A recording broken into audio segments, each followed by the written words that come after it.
For those of you who just came in, we are diving into our Horary Astrology Masterclass for today. And as all of you know, the Horary Astrology Masterclass is essentially the lead up to our larger Horary Astrology certification program, which is a 14-week training in both astrological fundamentals, or our Foundations of Classical Astrology program, and predictive horary mastery. And I think that this is important because ultimately horary astrology is a predictive tool. And ultimately all astrology is essentially predictive. And if you think that it's not, and you think that no, astrology is just supposed to tell me about my personality, how is astrology telling you about your personality if the person who casted that chart don't know you from the day you were born? How do we look at a child's birth chart and say, this child is going to be a happy child? This child is going to be an ambitious child. This child is going to be a child who is really moving mountains in terms of their career. Whenever we find ourselves saying is going to be, we already know that we are operating in a realm that is primarily predictive. So all astrology is predictive.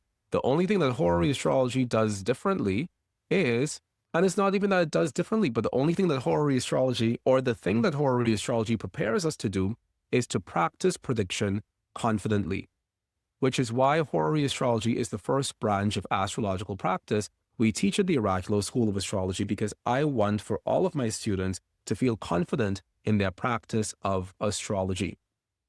And ultimately, what makes horary astrology different from any of the modern systems of astrology we have today is that horary is built on objective judgment. It doesn't care about your feelings. It doesn't care about what's going on truly. It doesn't care about your personal sense that you're a good person in this and therefore the future should go in the way that you desire. It doesn't care about the fact that you think that the other person is a bad person and therefore they should get coal in their stockings for Christmas. Horary astrology is completely based on objective judgment. How do I look at the chart? And by looking at the chart, how do I ultimately come to a specific answer and come to a specific truth that I can share with this client that will allow this client to make a specific decision within their lives? So for example, the chart that was erected at the moment that you and I sat down here today, in this chart, we have 13 degrees of Taurus rising, 8 minutes. Now, we know that the specific ruler of this first house, and therefore the specific significator of this first house, is going to be the Venus. And we have Venus at 8 degrees of Sagittarius, 45 minutes. Now, honestly, before even knowing what this chart is about, as a seasoned astrologer, you should already be able to look at this chart and say, oh, this is a love chart. Or, oh, this is a chart that somebody is asking that has to do with their relationship or their partnership. And honestly, this is something that we do when we cast consultation charts, or the chart for the moment a person sits down with no question at all. This is how we read the heart of the client, which is another part of the more obscure branches of horary astrology, which is called thought interpretation or thought prediction, where a client comes to us, they sit down and they don't say anything at all, and we simply cast the chart to see what is most present within the soul and psyche of that person at that moment. So in this chart, I see that this person who sat down to me and hasn't said a thing to me at all, this chart is having the 13 degrees of Taurus rising, and the ruler of that is located over here within the 7th house. That already tells me that this native is deeply concerned about, or is coming to me because this native is wanting to know about the nature of their love life. And remember when I told you earlier that a lot of people tend to come to divination in general, including horary astrology, to find out about the nature of their love life. And look at it. This chart that I casted 20 minutes into us sitting down and recording, even the chart of the moment is pointing us in the direction of our love lives. So this native, or this querent, Q-U-E-R-E-N-T, this querent is essentially here to ask us, what is going on within my love life? What's going on within my relationship? I'm overly concerned. I am overly constellating my efforts within the realm of my love life, and that is taking up and occupying all of my attention. The reason we know that this is taking up and occupying all of this imaginary querent's attention at this moment is because the ancients held that it was nice for the ruler of the ascendant to be in various houses within a chart But it wasn't really so nice for the rule of the ascendant to be on the exact opposite side of the chart. Because when we find ourselves in the exact opposite side of the chart, we find ourselves as far away from our version of home and comfort that we could possibly establish for ourselves. So when I am on the opposite side of my chart over here within my 7th house, I'm putting myself out of my way to prioritize my relationship. I'm putting myself out of my way and I'm putting my partner first. I'm saying to myself, hey, yes, I'm important, but at this moment, this relationship might be more important. So I'm going to inconvenience myself and jump to the other side of the pond to centralize that relationship that I want to be in within this moment. And so the first thing I would say to this imaginary client would be, hey, it seems as if your relationship, your love life is a very heavy topic for you right now in your life. And it also seems as if you might be very well doing far more within the context of the relationship because we see you having established yourself in that 7th house, meaning that you have organized yourself completely around what it means to be in that relationship. We don't see a partner organizing himself completely around what it means to be in your 1st house, but we do indeed see you organizing yourself completely around what it means to be in that relationship through you having the ruler of the ascendant at this moment present within the 7th house. So that would be the first thing that we would say to this client. The next thing that we would say to this client, if we were keeping it very light and keeping it very simple, would be that while in that 7th house, you do not actually seem to be doing that well. Or while in that 7th house, you don't really have that much power at your disposal because Venus at 8 degrees of Sagittarius, if I'm not mistaken, is only having, At 8 degrees Sagittarius, I think Venus only has term rulership. And I'm going to just pull this chart up on the screen. This is a chart from my first book, Mastering Traditional Astrology. It's our Essential Dignities table. But this is how we go about the assessment of things from a horary astrology perspective. We locate where that factor is. And after we've located where that factor is, the very next thing that we need to do is we need to interpret what's going on with that factor. And so Venus at 8 degrees of Sagittarius, plus the minutes that she's there, she's at 8 degrees Sagittarius, 45 minutes, like I said earlier, only has term rulership. And here we see Sagittarius, and here we see Venus is at 8 degrees, 45 minutes, which puts her here in this section. Jupiter would be up until 7 degrees, 59 minutes, and then Venus takes over. So Venus is in her term. But beyond being in her term, Venus has no other essential dignity whatsoever. So we might say to this person, hey, while you're here, you are putting on your best self ever. While you're here, you're allowing yourself to be your most Venusian self. Because when a planet is in its own term, it is as if that planet is expressing more of who it intrinsically universally is.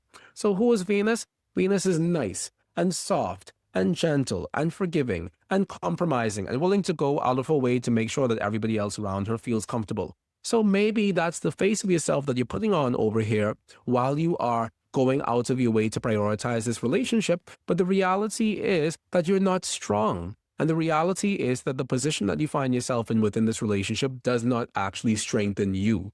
So we have to start asking the question, if the relationship that I find myself in isn't actually strengthening me, then what am I doing here to begin with? Is the actual question that we find coming up. And so we've already established a particular momentum that says that this imaginary person has come to us to ask about a relationship. So clearly the next thing that we're going to do is we're going to look for the planet that is signifying that relationship. And that planet is going to be the Mars at 24 degrees Sagittarius, 21 minutes. What did I say the 8th house represented earlier? Can somebody tell me in the chat box what I said the 8th house represented earlier? And please don't say transformation, and please don't say sex, because I will transformatively sexualize myself into another dimension. Because from a traditional astrological perspective, the 8th house has nothing to do with no transformation or no sex. And if you are aligning yourself to learn a traditional school of astrology, which horary astrology is, it must abide by traditional rules. It doesn't matter that you or your spiritual astrology teacher is teaching you otherwise. Horary astrology doesn't care about your feelings. It abides by the rules upon which it was made, and the rules upon which it was made hold that the 8th house is a house of a certain amount of stuff, but definitely not transformation and sex. So let's see. Death, inheritance, taxes, wonderful. Partners, finances, all of those things, all of these things. Okay, so partners, finances. So when I see my partner in the house of their finances, what does that say to me? That says to me that this young man is over here worried about his coin. He's over here worried about his money, but he's not necessarily worried about me. I am over here putting myself in the house of his selfhood and in the house of his vitality. But while I am putting myself out of my way and compromising my own well-being to localize this man within my life, homeboy is out here in these streets worrying about his money and his pocket and his wallet, because that's what it means when I have the ruler of the 7th house in the 8th house. He's focused on everything else that doesn't have to do with me, and everything else that doesn't have to do with me right now in his life has to do with his money. Well, do it to me once, shame on you. Do it to me twice, shame on me. And here we have a chart where we see this reality seeming to be quite, this is the way how this is looking in terms of their relationship with each other. Okay, so we go on and we go on and we do more of this detective work. And we say, okay, let me look at the planets that are present within the 1st house and the 7th house, because maybe those planets will give me more insight. If this were truly a consultation chart, maybe those planets will give me more insight into what's going on within the entire situation. So I look at the planet that's rising in the 1st house, which is Uranus, at 28 degrees of Taurus, 46 minutes retrograde. And notice that I said Uranus, and I made no specific statement about your specific anus, because we don't say Uranus as astrologers, we say Uranus, isn't it? So Uranus is rising within the 1st house. Now, what do we have to say about Uranus rising within the 1st house? Or what does it mean at all for a planet to be rising in the 1st house is the question. Whenever a planet is rising within the 1st house of a horary chart, that planet and what that planet signifies becomes rising themes within the life of the native or within the life of the querent. So whenever I have a planet that's rising within my 1st house, that planet is going to become a rising theme within my overall soul and psyche, and the rising theme within my overall reason for even sitting down and asking you this question to begin with. Because what is this moment of sitting down? This moment of sitting down is the moment when all of the forces of nature coalesce to produce and give birth to this chart. And the production of this chart is meant to represent, for me, what is actually occurring within my soul and psyche at the moment of having this reading. And you mean to tell me Uranus is rising? In my book, Horary, Astrology, and the Natal Promise, I speak about the modern planets rising. And I say that the modern planets seem to manifest the same things when they are rising as they would if they are in hard aspects to the ruler of the ascendant or the moon. And this is in my book, Horary, Astrology, and the Natal Promise. If you have not purchased yourself a copy yet, please make sure to do so. Now this says Uranus rising or in hard aspect to L1 or the moon. Uranus rising or Uranus setting in the 7th house are both signs of divorce and questions concerning love. The relationship may be on very unstable grounds, and one of the partners may be on the verge of leaving. Outside of love, this can be a high-stress period for the querent. The realities of their life are leaving them in a state of deep anxiety and overwhelming nervous tension. It may be an exciting time, one in which they feel like leaving their current environment behind and seeing the world at large. However, it can also be a very erratic and potentially volatile time, one in which they need to move carefully to avoid taking impulsive actions they will regret later. Let's skip all of the rest of stuff and focus on this first part here, that Uranus rising and Uranus setting in the 7th house are both signs of divorce and questions concerning love. Now, I didn't ask the sky to be as it was in this moment. I simply pulled up the chart for the moment and we saw it already gave us an emphasis on the topic of love. And now in reading the book, we see that Uranus rising also has something to do with this topic of love. And I love how astrology works, because if astrology is going to say something, it's going to say it in a bajillion million ways. And here we see this reiteration of this theme that's being established. Now, I can also say, as a side piece, no pun intended, but I can also say that this book, Horary, Astrology, and the Natal Promise, some of the things and some of the techniques that we find within this book are techniques and themes that we found in no other horary astrology book. And I'm not saying that there aren't other good horary astrology books, but I'm saying that I did the lion's share in terms of writing this book. There are sections in this book on astrological dream work. There are sections on this book on astrological geomancy, which is the sister science of horary astrology as far as divinational methods are concerned. There are sections in this book on looking at the horary chart in tandem with your natal chart. It's truly a spectacular book. Now that I have all of you sitting here, I want to address something that I saw very early on when the book was written on Amazon. One of the reviews for the book was that somebody said that his expectation of a horary astrology book was that the book should give completely delineated or completely solved cases. There should be solving at the end of every case study within the horary book. And he was quite shocked and dismayed that in my book, at the end of the cases weren't solved. I don't know if the two of us were reading the exact same book, because I am a very definitive person. I'm a very concrete person. Every single thing about my life is based in concrete everything. My ancestors would roll around in their grave if I wrote a book full of over 200 horary cases and the 200 horary cases weren't solved. Every single case within this book has an outcome, and every single case within this book also has what the client said to me in relationship to that outcome.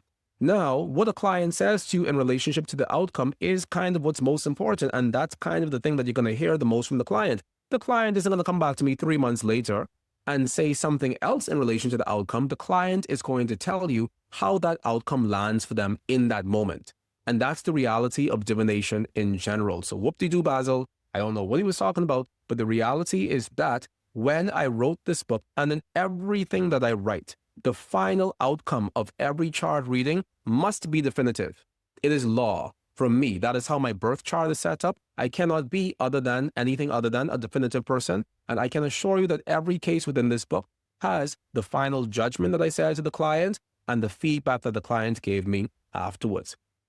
Now, maybe the 10 years down the line isn't the thing that I have written down in the book. But the reality is, when you give somebody a reading and that reading speaks to their soul, they're going to say to you, wow, Mychal, wow, Sheena, wow, Scarlett, wow, Sarah. That reading that you just gave me, it really spoke to me. And it is a complete reflection of everything that is currently occurring within my life. And you have pinpointed for me the major challenges that exist within the things that are occurring within my life. And based on that information that you have given me, I now feel like I can go out and make a clear decision about what should come next. That is the feedback we get from clients. Clients don't give us anything more than that. When you give them an astrology reading, natal astrology reading, horary astrology reading, tarot reading, Kabbalistic anything, geomancy, clients only give you what their experience is in that moment and how deeply and how profoundly that touched them in that moment. So, if any of you have ever felt deterred from purchasing this book because of something that one person said at some point in time on Amazon, please, please trust me. If you don't even know me that much, but if you trust me today because you just met me today and it feels like I'm a person who's worth trusting, trust me when I say that every single case within this book is having a fully written delineation, which is the most important thing from a teaching perspective. And it's also having the feedback from every client, which is also necessary for us to know from a teaching perspective. Okay? Signed, the management. All right, let us come back over here and see. So we are in these streets with this chart, and we have already established that me being in my 7th house isn't the healthiest thing in the world as far as a love relationship is concerned. Similarly, the Uranus rising isn't really the best thing in the world as far as a love question is concerned. These are things that I don't really like. Uranus rising is the only thing within that 1st house. So what else might we see going on within this chart that is noteworthy for us or that gives us a little tingle within our spine? Let me see what's going on within this 7th house over here. Now I go over to the 7th house over here to see what's going on. And I see a couple planets in the 7th house. 1, I see the Mercury in the 7th house. 2, I see the Venus in the 7th house. And 3, I see the Sun within the 7th house. However, the Sun, from a traditional astrological quadrant-based house system perspective isn't actually in the 7th house, because there is a rule within traditional astrology, and that rule states that, I'm going to write it down over here, that rule states that it's the 5-degree rule. It states that if a planet is within 5 degrees of the next house cusp and in the same sign as the next house cusp, that planet should be considered to be in that next house. If a planet is within 5 degrees of the next house cusp and in the same sign as the next house cusp, that planet should be considered to be in the next house. This is called the 5-degree rule, and this is something that we find in many traditional astrology sources. And when we read Bonatti, he says something that's kind of different, and it kind of gives us reason for pause. But in general, this is what the 5-degree rule is. If a planet is within 5 degrees of the next house cusp and in the same sign as the next house cusp, that planet should be considered to be in that next house. Bonatti says to us that if a planet is within 5 degrees of the next house cusp, period, that planet should be considered to be in the next house, whether or not it is in the same sign. So we do have these places where astrologers don't agree with each other. But I think from a teaching perspective, what's important is what we pass on as the current generation to our students. So all of my students know that to be the 5-degree rule. Even though that sun is physically terrestrially located within the 7th house, the sun is energetically operating from the 8th house. This is as true for horary astrology as it is in natal astrology, as it is in anybody's astrology, because insofar as we're operating with a quadrant-based house system, not whole sign houses, not anything, but not equal houses, not anything. But insofar as we are operating with the and equal houses, this would also work for that. But insofar as we're operating within a quadrant-based house system, this is a rule that has been around since, at the very minimum, our medieval astrological practice. So the sun is physically in the 7th house, but operating from the 8th house. So therefore, we're not looking at that sun as being a 7th house factor at all, even though the sun is present within that 7th house. This is as true for horary astrology as it is for natal astrology. So the only 2 planets in the 7th house are going to be the Venus and the Mercury. Those are my only 2 planets. What does that mean? What does this Mercury mean? Horary astrology is more based around the idea of what that planet means as a specific significator than a universal significator. So Mercury in my 7th house doesn't mean, oh, my husband is smart and he likes to talk a lot. Mercury in my 7th house means that my money, in the words of Nina Simone, my money is in that man's pocket. My money is in that man's house of himself. And my stresses within this lifetime, the things that stress me out, the things that drive me sick, the things that make me sick to my stomach, are also in the 7th house via that Mercury. So while homeboy is in his 8th house living his best life, living his best entrepreneurial dream, I am in that 7th house attending to his every whim and whistle. And my money is in that 7th house attending to his every whim and whistle. So a part of how he's getting rich in this lifetime is he's getting rich off of my money. And on top of that, what is the other thing we have here? And it's stressing me the hell out.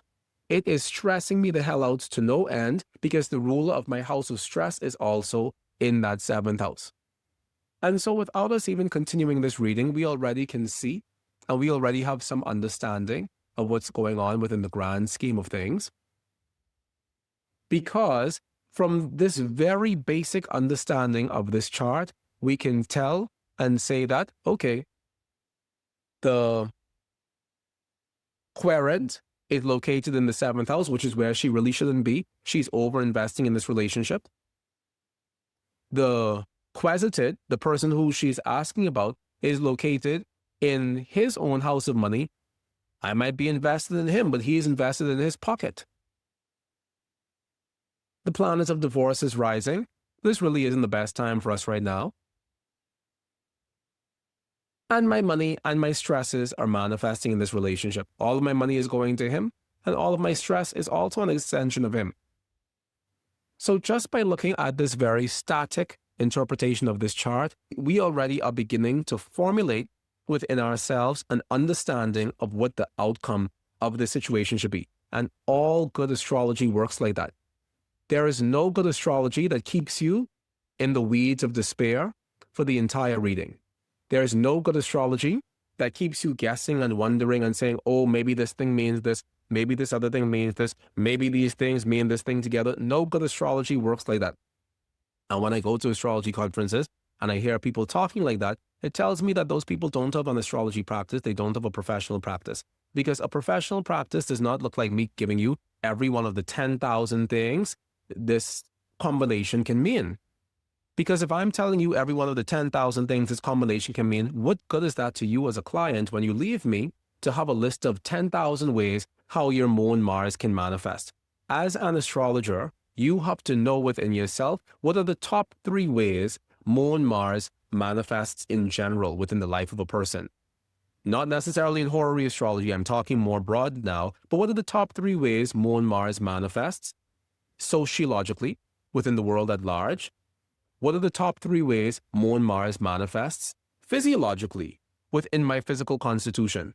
So sociologically, we know that moon Mars, when it shows up within the chart of a man, or if it shows up in the chart of a woman, it can indicate that that person has a rough and fiery and tough around the edges sort of mother. That's one of the things that moon Mars represents. The mother who is very fiery, who's very hot, who's very argumentative, and who probably is a little bit abusive on the side as well, because maybe her life circumstances have been of that nature, and therefore that's how she's manifesting within your life. When a man is having moon Mars within his birth chart, it oftentimes shows that that man, I just heard this term from my friend today because she's dating a man who I swear is gay. But I told her, look, if you love him, I love him. We all could love him together. I'm not going to call him gay anymore. If you like him, I like him. So, but she gave me this term and she said, he's a sub. I was like, girl, what's that? And she was like, sub means that he likes to be submissive in sex. He's a sub. I was like, oh, I never heard about that. But sub, having a woman dominate over you within a sexual capacity, is also a thing that we find within the charts of men who have moon Mars, because moon Mars could mean that maybe when I was younger, the women within my life were the more forceful people within my life, and so they emasculated me. And as the result of that, I find myself attracted to that sort of woman in general, and therefore I'm a sub. I only learned the word sub today. Don't shoot the messenger. But for me, that's what it sounds like. It sounds like moon Mars within the chart of a woman, within the chart of a man. Similarly, and finally, moon Mars within anybody's chart could also indicate that that person's mother or the women within that person's life might have been prone to some level of violence within the household, because moon is representing the women within my household, Mars is representing violence. Put them together, there could be a story of violence against women. Physiologically within my body, how does moon Mars represent? How does moon Mars manifest? It manifests as a tendency towards acid reflux, a tendency towards having an overly hot digestive system. Colitis, gastritis, every single itis of the gut is a moon Mars manifestation as well. How else does moon Mars manifest? It manifests as vomiting, because moon has to do with our gut in general, and Mars has to do with the expulsive process. From an astrological perspective, some time immemorial, we've always said that Mars has to do with the expulsive process. And so Mars doesn't just have to do with defecation, which causes moon Mars to also be associated with irritable bowel syndrome and hemorrhoids, but Mars also is having to do with the expulsive process of that waste out of our bodies through the mouth, as in the case of vomiting. These are the top ways how moon Mars manifests. The final way how moon Mars manifests is a way that's a little bit tricky to talk about, but in general, it could represent fertility issues within the chart of a woman. So we as astrologers, if somebody wakes you up in the middle of the night and says, hey, what does moon Mars mean? You have to have within yourself a list of definitions of what that thing is meaning.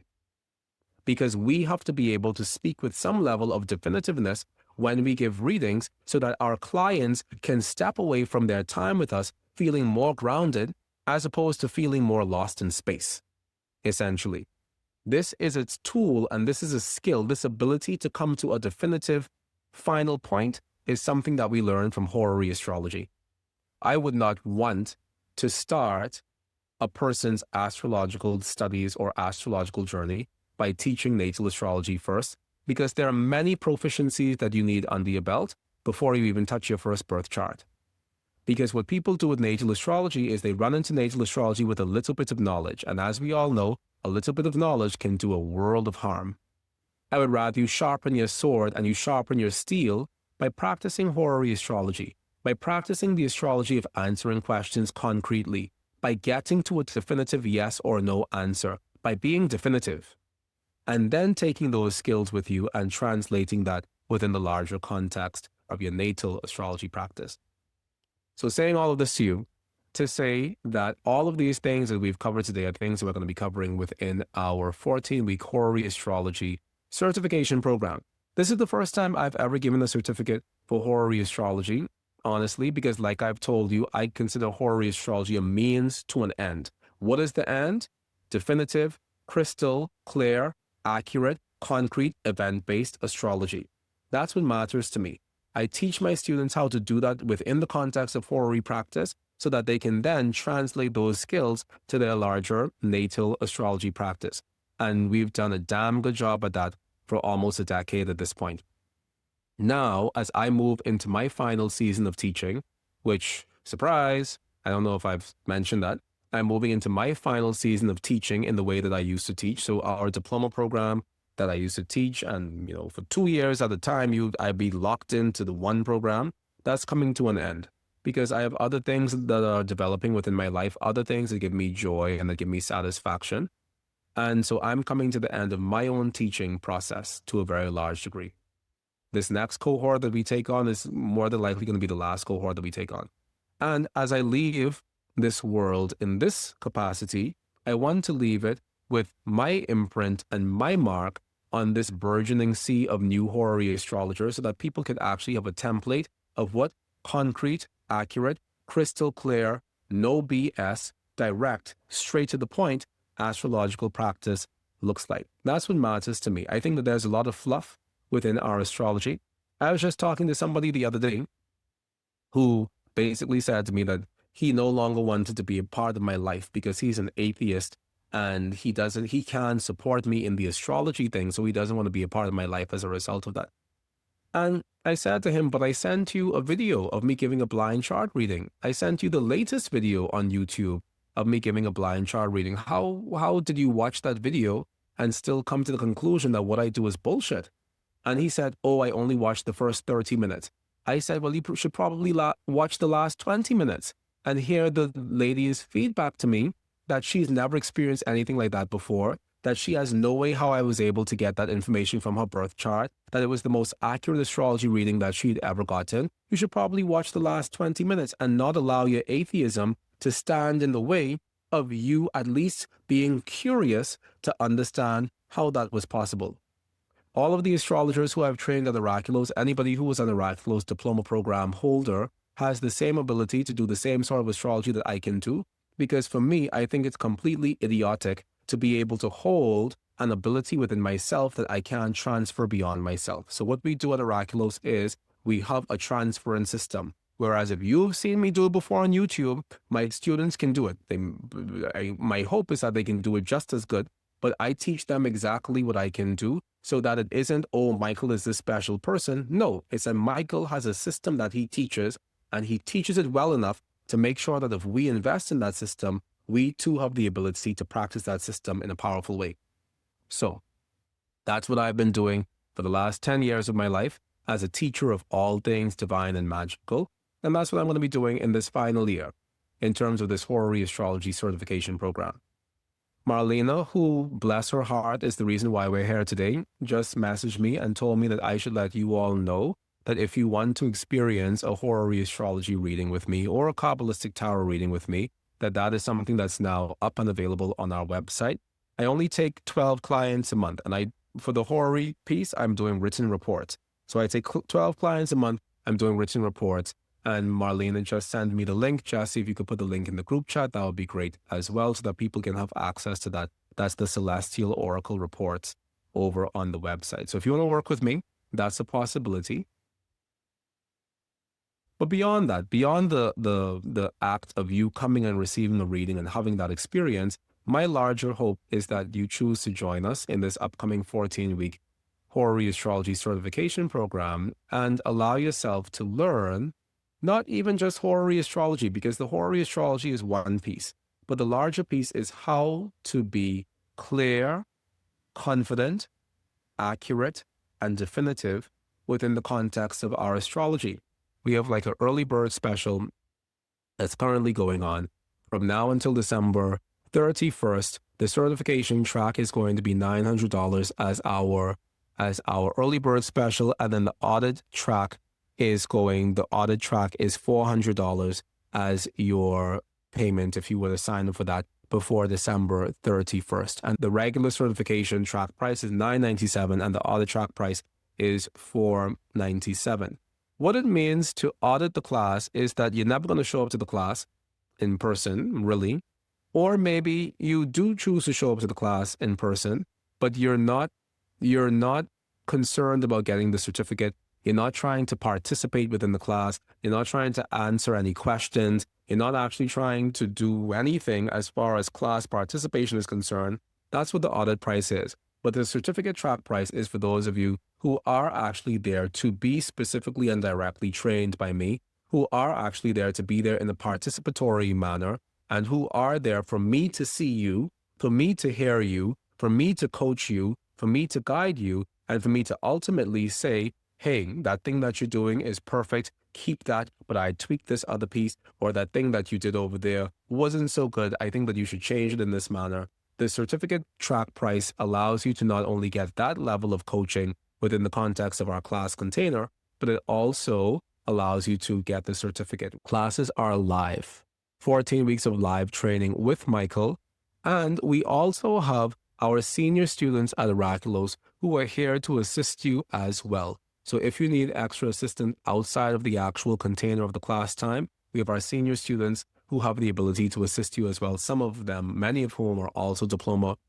holders, and you'll get full replays. Everybody always asks, Mychal, are there going to be replays? And there's always replays. So you're always going to get full replays. If you can't make it live for an event on that weekend, I would love for you to be a part of this, and I cannot wait to see you there.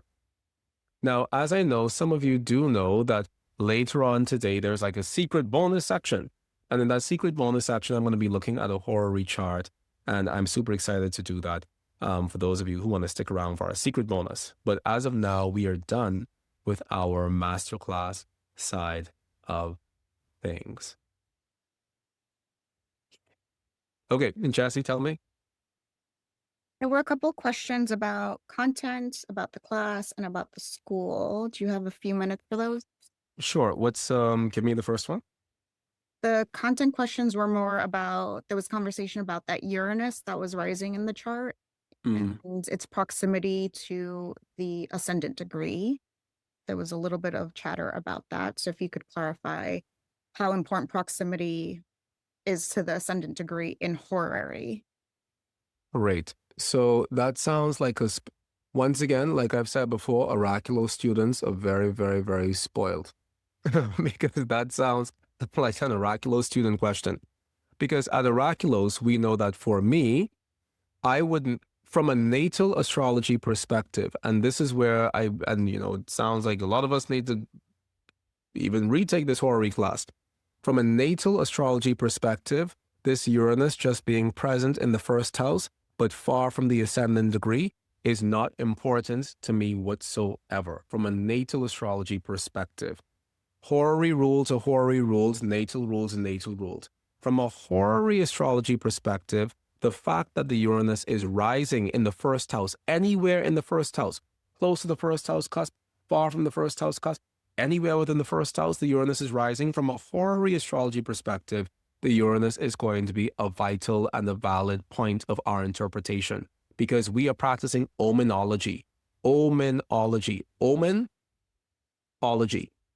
And we are looking for omens in every shape and form to give us some insight into what's going on within the chart. So from an omen-based perspective, having the Uranus rising close to the ascendant, far from the ascendant is of no relevance because having the Uranus rising in the first house in horary astrology, anywhere within that first house, is going to be a vital point of our consideration. Next question, Jesse. There was a question about the class specifically. Someone said they have all three of your books, and what makes the class so different. So if you could speak a little bit about what they can expect that they would get in the class that they wouldn't otherwise get in the book.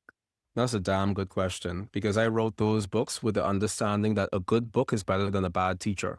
But what happens when you have a good book and a good teacher? You know, like that's the thing. So, what is different about the books, or what's different from coming to the class? The reality, and I know that I don't think that Karen is here, but I know that a lot of students at Oraculos can attest to this. The reality is that I am an astrologer through and through. I'm an astrologer in the fields, in the trenches, every single day. My client work doesn't stop. My working with people one-on-one, my teaching privately doesn't stop. All of these things keeps on going on. The only time that the boat pauses is when I'm writing an astrology book. But even then, I still find time to meet with clients, meet with students, teach classes, everything. So what that has done is it causes the information in my brain to always be in a state of evolution.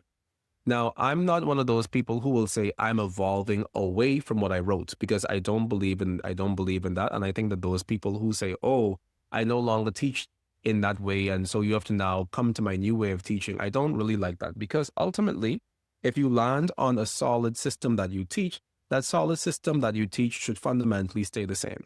And the foundation of what we teach at Oraculos has stayed the same for at least the last 10 years. But within that foundation, we continuously are in a state of growth. We're continuously in a state of discovery. We're continuously in a state of unfolding. Also, a lot of what's in my head doesn't make it into my books. These books are huge already. I think this book in particular is 647 pages or somewhere thereabout. The first book was like 578 or whatever, and the last book was also 647. These books are humongous. And a lot of what occurs within myself does not actually end up in the books. Because I think that the book should contain the things that are most pertinent, the things that will never lead you astray, the things that I want you to know, whether I live and you have the ability to talk to me about it later and I can give you more information, or whether I drop down dead and you never know what else is inside me. So the reality is there are things in these books, the information in this book is valid through and through, and I think it has at least a 500-year shelf life, the things that I've written within this book, if not a 1,000-year shelf life. However, what occurs within my mind as the author of this book will always be greater than what occurs on paper. It's a wonderful book. If you didn't have me at your disposal, I would only send you to that book to study from and to learn from. Similarly, as far as medical astrology is concerned, I think that the medical astrology that we do at Oraculos is bar none. I cannot point at any medical astrology anywhere in the cosmos that is more incisive, decisive, concrete, and event-based than what we do at Oraculos, because we are an engine of research and not just researching celebrity charts. We meet with those clients. The 200 clients in the medical astrology book are 200 clients that we met with in person. We do work that doesn't occur in other spaces, really. And so the reality is that the information that we have is always in a state of evolution, which is why I let my students retake these classes. Students at Oraculos for at least the last 10 years have been able to retake classes free of charge. I say, if you have taken the class before, you can come back and take the class again, because I want my students to keep up with that evolutionary process, which is why so many students come back and retake this Horary training that we offer. Because even though this Horary training that we offer is level 0, honestly, of what we actually do have in the future at Oraculos, our version of level 0 at Oraculos is another person's golden standard of astrology. The things I teach in my level 0 class are things you would never even learn in somebody else's advanced class. So I know that you may not know me and I may not know you, and this might just sound like somebody blowing air up their own behind, but the reality is that if you have access to be able to work with me in this way, while I'm still teaching in this way, I won't even say strongly, but I would sincerely suggest that you take advantage of that. Truly. Okay, next one, Jesse. There's a cluster of questions about the schools. So to clarify, is Oraculos shutting down?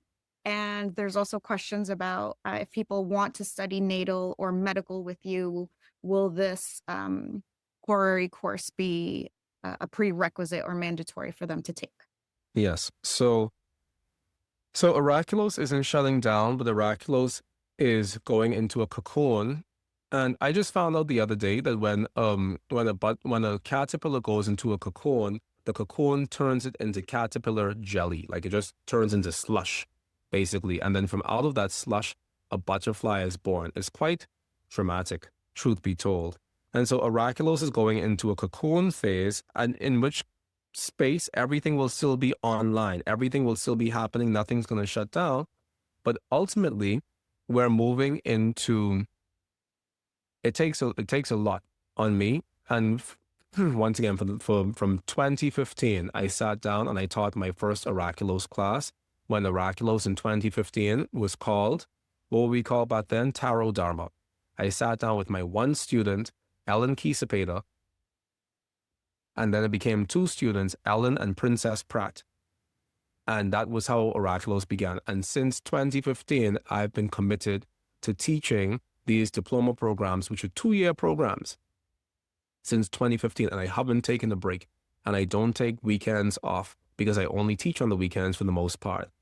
I don't take vacations, and I don't, so it's been a lot for the last 10 years. And I feel sufficient that I've done the lion's share as far as what I need to contribute to the astrological community. Even if you've never heard my name until this weekend, I feel as if I've done the lion's share in terms of what I'm willing to give back to the astrological community. And now I'm kind of done. And so what I'm going to be focusing on in the future is teaching in more of a workshop capacity. I'm also going to be focusing on writing the rest of the books in this Oraculos Complete Astrology series. This is one of the books. You all know the medical book is the other book, is another huge book. Then which was the other book? The Mastering Traditional Astrology is another huge book. So they're huge books. And I have other huge books on natal astrology that I need to get out of me so that I can begin to move towards writing on mysticism, which is what I actually want to write on. I'm tired of writing about astrology. Anything that I could have possibly said about astrology, I've already said it 10,000 times, and I'm done. I want to move back and write about the Kabbalistic tarot, write about geomancy, write about divination, write about dream interpretation, lucid dreaming. Those are things I'm trying to get towards, but I've set myself this task of making sure that everything I've ever taught at Oraculos, I write it in book form. This is the Horary curriculum. Mastering Traditional Astrology is the beginner curriculum. The green book. What's the name of the green book? The New Western Medical Astrology, which is this one. Hold on. The New Western Medical Astrology is the medical astrology book. I don't ever need to write another medical astrology book for the rest of my life because I've already written it, and I will die by what I wrote in this book. So now I'm ready to do other things, and stay tuned. So no, Oraculos isn't closing down full time, but the way in which I engage with the public is going to be very different after 2026 than what I've been doing for the last 10 years of my life, because Papa needs a break. Okay, Jesse? And will people need to take that Horary course as a prerequisite for natal or medical astrology learning with you? The answer is yes. And the reason for that is people come to me from other people's Horary astrology programs. And as far as I'm concerned, and with all due respect, really not knowing anything. And, whatever. It's crazy for me that and I've seen how my colleagues, I guess, promote their stuff. And a lot of them say, hey, it's not a foundational course. You have to come in as an astrologer already. But when you say to somebody, come in as an astrologer already, what does that mean? Because coming as an astrologer doesn't mean the same thing to everybody. My version of coming as when I go to astrology conferences and my students are there, the presenters at those conferences, they come to me and they say, Mychal, we can always tell when one of your students is in the room because your student is the person who is the smartest person in the room and your student is the person who asks the best questions. We could always spot an Oraculos student at an astrology conference because I don't know what you're feeding them at the Oraculos, Mychal, but they know their stuff.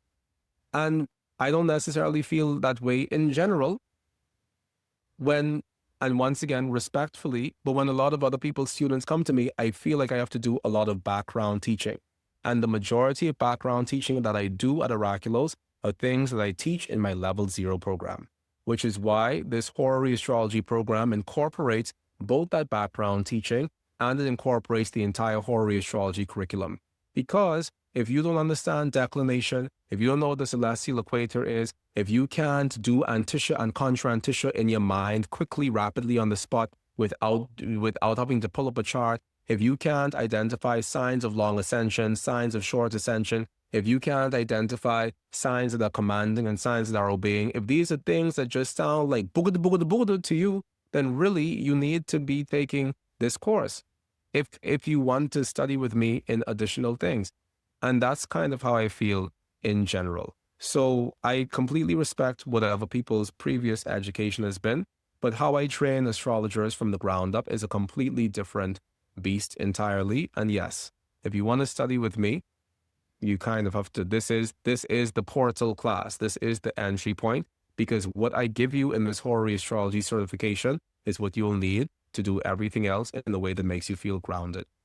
And I think it also kind of feels bad for me when people try to join in at higher levels of Oraculos education and everybody in the room speaks the same language except for them.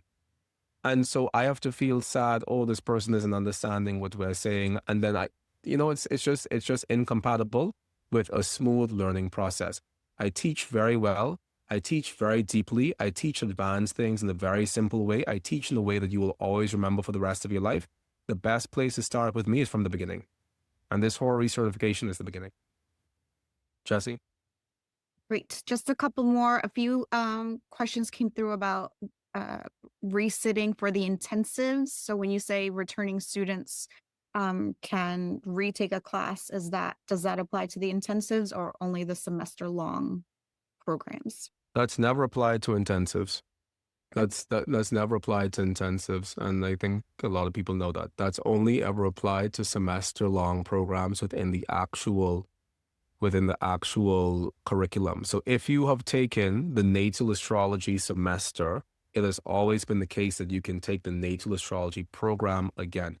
If you've done a natal astrology intensive with me, you can't take the natal astrology intensive with me again, because free of charge, because that's the only way we pay our bills. So no, you cannot take an intensive again in the same way that you've taken a semester program again. You can take the semester program again. And this year we're doing things a little bit differently, because this year, once again, I've given that away for free. So if you're wanting to resit and receive this Horary certificate, and you're already a previous Oraculos student, you have to send us a written request. And then there's also going to be a work study component, because the course is 56 hours long. And I think that Marlena and I came to the agreement that we would need for you to participate or mentor or something for at least 10 or 12 hours. I think it's 10 hours.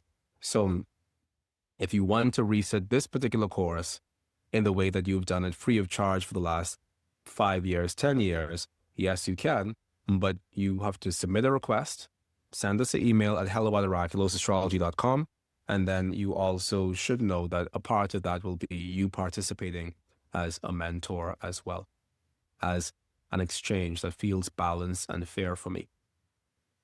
Okay, next, Jesse. Great. Someone wants to know if they need the Horary book before taking that class. The Horary. Okay, so this book, Mastering Traditional Astrology, and this book, Horary Astrology and the Natal Promise, these two books collectively make up the textbooks for this Horary Astrology certification program, because these two books collectively represent what I think every astrologer should learn within their first 4 months of studying astrology. This is 1 semester at Oraculos. These two books combined is 1 semester study at Oraculos. So maybe you don't need the Horary Astrology book right away, but you do need Mastering Traditional Astrology for sure, because these two books represent this semester. You're essentially taking a semester that I'm now building as a certification course. But ultimately, in my mind, this is still the first semester of our diploma program, should you choose to continue down with that path with me. And to that end, these two books represent the first semester training. Now, I know some of you are in the Baltic Sea, and some of you are in Tahiti, and everywhere, you know. And so maybe you can't get the book so easily. So I do a thing where I share the screen and you see the screen and I show you the chapters of the books and whatever. But ultimately, you need to get your own book. You should get the books. And I would say if you had to invest in one, it should be Mastering Traditional Astrology, because this is, I mean, this teaches you everything that you could possibly want to know from the perspective of entering astrology practice. And then this book is the actual practice book. You understand? So you could get away with not having the practice book and having the everything you need to know book, but you can't get away with having the practice book without having the everything you need to know book. I feel like I just said that 2 times, but yes, you do need this book. If you wanted to make one investment, I would say let it be the red book. The Root Chakra of Oraculos Education. Jesse? Next question is, people want to confirm if they do this Horary course with you, they will still be able to enroll in the 2 years diploma program. My Like love. the school will continue that long for them to be able to complete it. Oh yes, I'm not planning to die. So yes, my darlings, if you do the Horary astrology program, yes. So what is happening is this Horary astrology semester is the first semester of our next 2-year program. You can choose to do the Horary astrology certificate and say, TTYL in the universe, Mychal, Ashton, Bryan, this was great. I don't want to see you anymore. I'm going to now go out into the world and be a Horary astrologer. So you can choose to do the Horary astrology certificate as a standalone training for yourself, or you can choose to do that and then continue for the entire 2-year diploma program. I got this idea from my counseling school. When I went to counseling school in Vancouver, Canada, our first 10 weeks, I think, was a coaching course, so that if people only wanted to be there to be life coaches, the first 10 weeks of having class every single day from 9 to 5, I don't know how I did it, but that first 10 weeks represented a coaching certificate. And if you wanted to stay on for the additional 2 years to become a counselor, you could. So a lot of people only took the course for that first 10 weeks of coaching. And so similarly, I'm doing this in such a way, whereas if you only want to do the first 14 weeks, which is the first semester, and leave with the Horary astrology certificate, you most definitely can. And if you're desirous of doing more than that, you can as well, because I'd love to have you there.